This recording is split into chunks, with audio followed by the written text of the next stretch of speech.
তুই বিয়ে করে ফেলেছিস? দেখো আমাদের বৌমা কত সুন্দর। কথা বলছি তো আমি। ছেলের বউর সাথে কথা বলতে দাও। নাম কি? বাবা তানহা। আমি তোকে জিজ্ঞেস করেছি, শুনতে দে। নাকি কথা বলতে পারে না? নাম কি? তানহা আন্টি। কোন এলাকায় থাকো ঢাকায়? গ্রামে থাকে, গ্রামের মেয়া, পুরা পরিবার গ্রামেই থাকে, পড়াশোনার জন্য ঢাকা আসতেন। নাইস। গ্রামের মাটির একটা সুধাগন্ধ আছে, একটা পবিত্র পবিত্র ভাব আছে। Very good Afsan. বাবা কি করেন? মা কি করেন? আমার মা নাই, মারা গেছে। আপা আছে। নাম কি বাবার? রহমান মিয়া। রহমান মিয়া। বাড়িটা যেন কোথায় তোমাদের? মধুপুর। মধুপুর। ওকে, দাঁড়াও। Hello sir.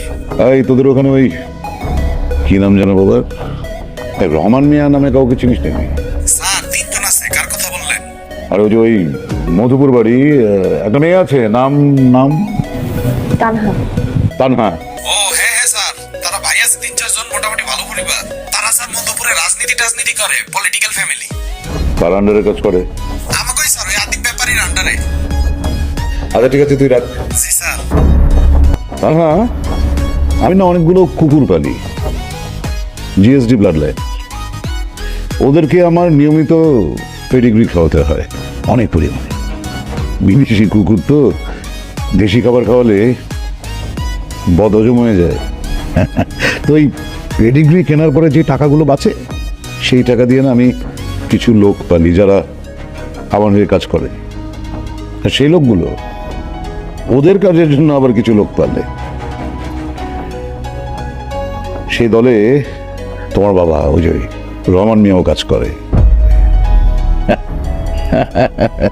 আমার ছেলের মাশাআল্লাহ রুচি আছে বলতে হবে। হ্যাঁ, আমার ছেলে কিন্তু চিল, আকাশে উড়ে বেড়ায়, অনেক অনেক উপর দিয়ে ওরে।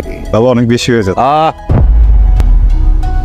কথা বলছি না আমি, যেটা বলছিলাম, চিলের ধর্ম হচ্ছে অনেক উপর দিয়ে ওরা, কিন্তু চোখ থাকে একদম মাটির দিকে। তুই আমাকে না জানিয়ে একটা মেয়েকে বিয়ে করে এনেছিস আমার বাসায়, এবং এত বড় সাহস তো তুই বাসার ভেতরে পা রাখছিস। হ্যাঁ, বেরিয়ে যা, বেরিয়ে যা আমার বাসা থেকে। Out, out.